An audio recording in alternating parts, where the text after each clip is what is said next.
Happening right now on Sports Extra. Falcons Rookie Minicamp is in the books. Our first thoughts on the newest Falcons. Plus plenty of news on the hockey front this week as we continue to monitor various proposals on bringing the NHL back to Georgia. And for the very first time, the league's commissioner is weighing in on the matter. And he's trained some of the best quarterbacks in the entire game of football. Quincy Avery, he's in studio to share his coaching methods. It seems like there's going to be a lot more competition for spots this season coming up, for rookies than there was maybe last season, where some of those roles were already, established. The next step is for us to go up to New York and meet with the commissioner of the NHL and show them what we have in place with the county. And I think that we talk about the quarterback position like it's just a position, but it's really a way of life. Yeah. And I hope that at the end of this, people will be like, I want to live my life like a quarterback. It's conversations and interviews you won't get anywhere else. Join us, everybody. Sports Extra starts right now.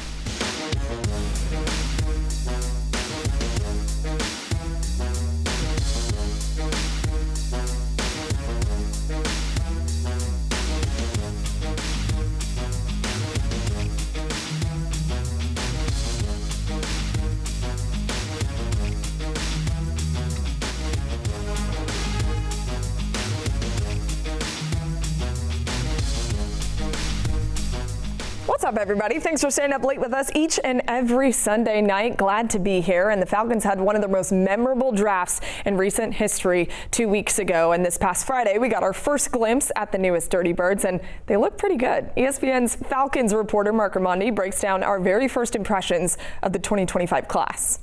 Here, my friend Mark Ramondi, ESPN's Mark Ramondi, and we're going to get to another title that you have here in a little bit. Yes. Just a tease for everyone to stick around. But Mark is around the Falcons all the time. What did you notice about Rookie Minicamp, the 41 guys that were there? I thought there was a lot of depth as far as, position by position, and it seems like there's going to be a lot more competition for spots this season coming up, for rookies than there was maybe last season, where some of those roles were already, established. But the Falcons drafted 4 guys in the first 4 rounds that have a legitimate chance, according to, assistant GM Kyle Smith when he spoke last week, that could be starting, as rookies. And Raheem Morris said the same thing at Rookie Minicamp, that there's going to be intentionality about getting these guys on the field. And last season, that was not so much the case. So I think a very big and important rookie class for the Falcons. Very much so. Impact players is what the Falcons repeatedly said that they were looking for. 4 out of their 5 draft picks, all defensive players. We were all very focused on specifically their 2 first-rounders. Let's talk about Jalen Walker and James Pierce Jr. We didn't get to see as much as probably we would have liked because they were off in the corner of the far field. Unfortunately. But one thing that stands out. By design, certainly. Yes, they didn't want us to see everything with them, but what you can see, even without watching him work out, James Pierce Jr. is huge. He is so tall. He's long. He is very fast, or so we're told, and we've seen a couple times, just not in Rookie Minicamp. What do you like about James Pierce Jr. and what he could potentially provide for this defense? Well, like you said, Murray, he certainly looks the part, right? Yeah. I mean, he looks like an NFL starter somewhere, right? He's a big man, and his size and his speed together it's almost scary. Now it's just about kind of refining, what he's going to be able to do. And I think the Falcons are looking at him as, a starter on day one. Certainly one of their pass rush specialists from day one. And the same thing with Jalen Walker. I think, if he's not starting in day one, he's going to be in a rotation somewhere. So I think both guys are going to play a ton. And honestly, because of their pass rush woes of the last several seasons, they're going to be depending on both of those guys. What I thought was really cool that James Pierce Jr. was doing was he was talking about how they can work together. Yep. How do you think they can learn from each other? I think it's cool that both of them are coming in together. They're both first-round picks, and, they're very different personalities, too. James Pierce, and we don't know him that well yet, and we will get to know him. He seems very quiet. He seems like a guy that is kind of like just taking everything in. And Jalen Walker seems like a guy who could be almost a leader right away. And I think it was you that asked Raheem Morris about, his football IQ. And Raheem Morris just kind of gushed about Jalen Walker and what he could be talking about him, and also Xavier Watts as potential captains of the team, which is, on day one of Rookie Minicamp, pretty big words for a head coach in the NFL to be talking about. What do you think Jalen's impact beyond the captain abilities could be for this defense? I mean, they're going to depend on him. Like you said, at first, they want him to master the edge. They want him to master a pass rush. He is not a prototypical edge as far as his size. Sure. He's a little bit shorter. I think he's going to probably have to put on some more weight. Can't put on more height. I can attest to that. Unfortunately, I would have done that a long time ago if that was a possibility.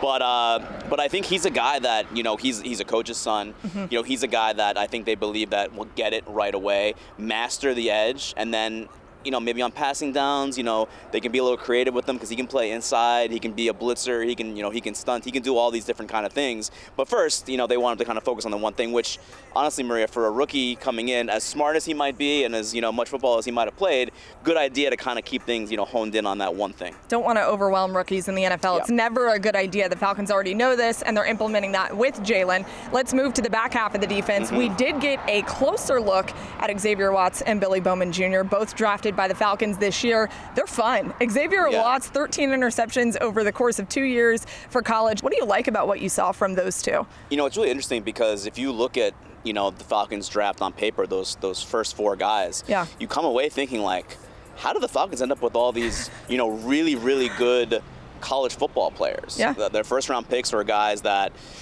were some of the most highly regarded defenders in the entire draft class. And then you have an Xavier Watts who went in the third round. Most people had him going in the second. And then Billy Bowman goes in the fourth. Most people had him going in the second or the third. We never know what these guys are going to become.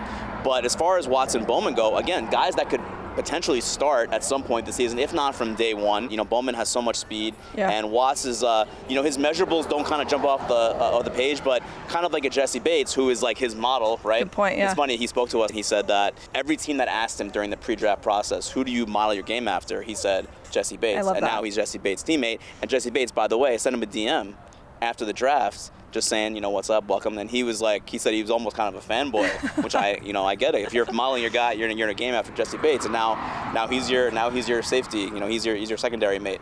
Crash out crew. Okay, so let's talk about your book, Mark. Your first book. Tell us about it. My first book. So it's called Say Hello to the Bad Guys. Your life before football involved some of this. My life before football involved a lot of fights and fake fights. Not to disparage pro wrestling, but it's predetermined, as we all know. But this is a book called Say Hello to the Bad Guys: How Pro Wrestling's New World Order Changed America. And I think a really cool book for wrestling fans who watched during that era of the 90s and saw pro wrestling boom like it never had been before. But also I think interesting for people who were not fans and who are not fans, because it kind of gives a little glimpse into how much pro wrestling has helped influence American culture and American society, from art, to music, to movies. I mean, The Rock is the most recognizable man, in the world, right? The highest paid actor in Hollywood. Well, guess where he got his start? John Cena, the list goes on and on. I love that. I'm super excited to read it, and I hope you guys will read it too. Mark, thank you so much. We're looking forward to not only your book, but also more of the Falcons as the offseason program continues here in Flowery Branch. And our next chance to see the Falcons, rookies and veterans together, will be at OTAs after Memorial Day weekend. Coming up next, you guys know me. I love some hockey. I want you guys to love it too. After the break, I'm talking with one of the men behind one of the proposals to get the National Hockey League back to Georgia. And now the NHL commissioner, he's weighing in. The Stanley Cup playoffs are well underway, and look, maybe one day we're going to see those playoffs return here to Georgia. That is the hope. And there are multiple groups with proposals to build arenas with the hopes of luring an NHL franchise here. I recently caught up with Vernon Krause, the man behind The Gathering at South Forsyth. The next step is for us to go up to New York and meet with the commissioner of the NHL and show them what we have in place with the county in hopes that they vote for expansion. In the past year, we've had multiple conversations with Vernon Krause about his plan to bring an NHL franchise to Atlanta for a third time. Krause is the founder and CEO of Krause Auto Group. In January, the Forsyth County Commission voted to approve his project, The Gathering. This was a major step in the planning process for Krause and his team. There are certain criteria that we have to meet to apply for an expansion franchise. And that was purchasing land, getting the zoning that we needed. Both of those have been accomplished. So once we got the county vote, getting definitive documents done, which our lawyers are working on, being able to present what I would call a completed package to the NHL. From the last time that we talked, I don't think it was public yet that there was another ownership group trying to bring the NHL to the Atlanta area. There are now multiple trying to vie for an NHL team to return to this state. Why would yours be the right one? Number one, we have land in a great area. And yes, there are other competitors, but they have to meet the same criteria that we meet. If other competitors have land, we don't know about it at this point, so we think that we're in a good place. The National Hockey League will not vote on expansion until there is a new labor agreement with the players, and those negotiations began last month. The owners want to know that if we award a franchise, that they're ready to put a shovel in the ground, and we will be ready. Oh, we want hockey back so bad. You can watch my full interview with Vernon Krause streaming right now on 11 Alive Plus. And look, anytime there is any news about hockey to Atlanta or the Atlanta metro area, it goes super viral. And this time it made it all the way up to the commissioner, Gary Bettman. Take a listen. We're getting expressions of interest. We've talked to a couple of groups. There have been some civic leaders that have been in with people who are expressing an interest in owning a team and creating a facility, but there's no timetable. As I've repeatedly said, we're not going to go through a formal expansion process that says if you want an expansion team, submit your application by a certain date. We start with the 4 basic criteria: ownership, market, arena, and what we would do to enhance the league or make it stronger. When somebody wants to make the case and come in and puts together all the pieces, we'll listen to it, and if it makes sense, I'll take it to the executive committee and then the board.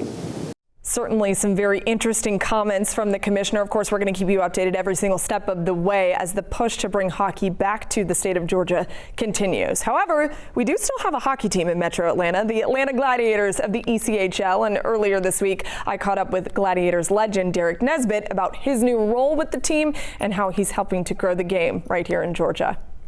Sitting here with me, a friend of Sports Extra, a friend of mine, and a legend around Atlanta when it comes to hockey, Derek Nesbitt. He has been in the hockey market here in Atlanta for 20 years. You used to be the head coach of the Glads. Now you're transitioning more into a front office role. Tell me a little bit about the transition to your new role in the front office. Yeah, it happened, fairly quick. I think me and our owner, Alex Campbell, kind of discussed it.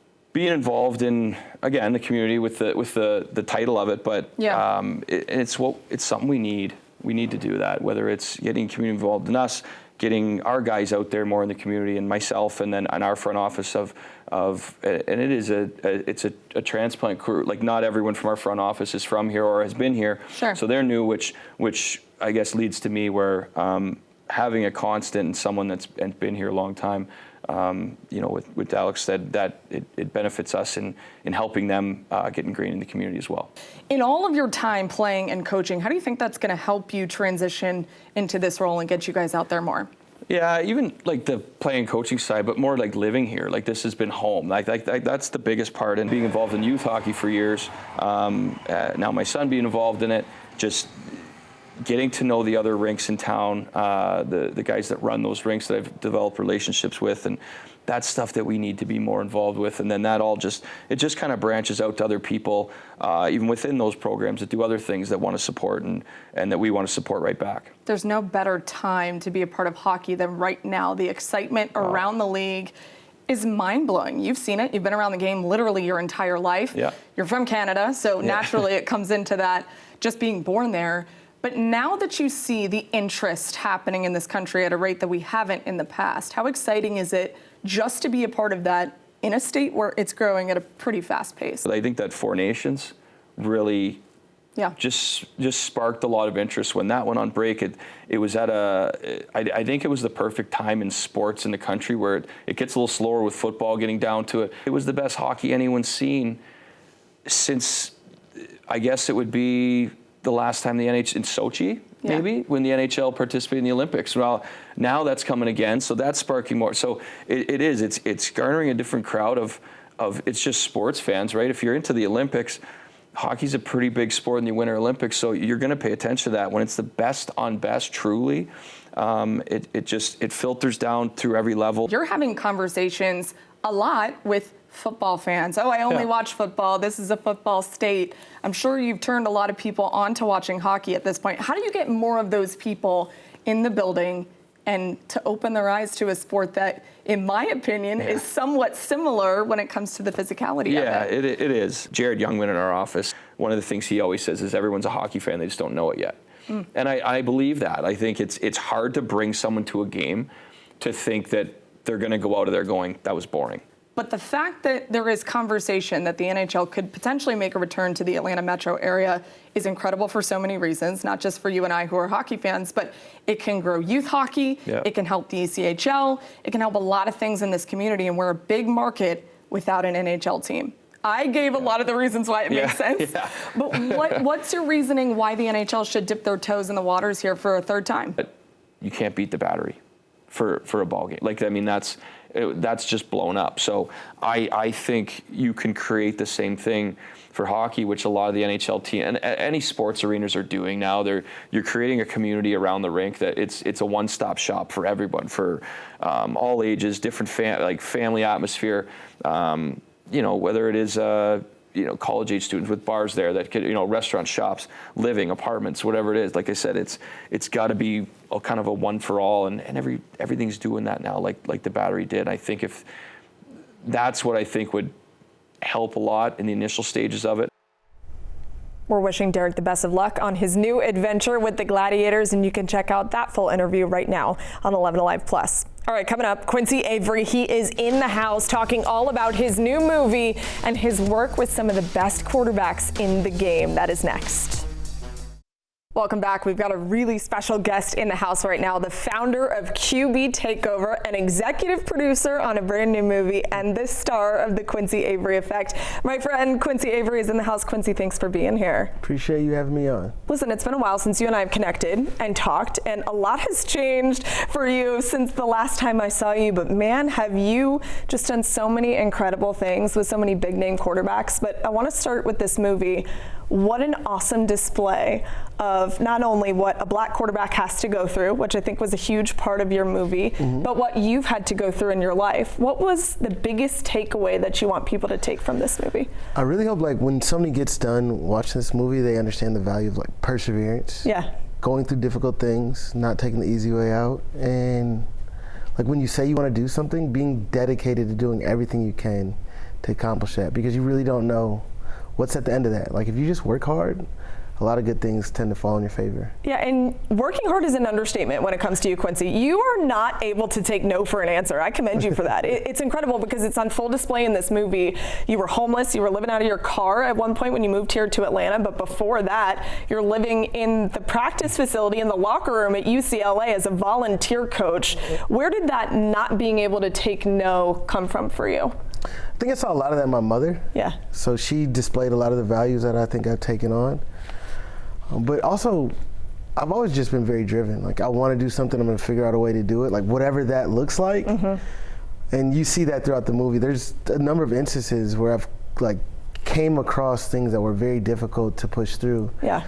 And it wasn't always the straight route. I would sometimes take a detour, go around the back entrance, but whatever it is, I was going to figure out a way to get where I needed to go. Driving the quarterback aspect of your career. You were a quarterback your whole life.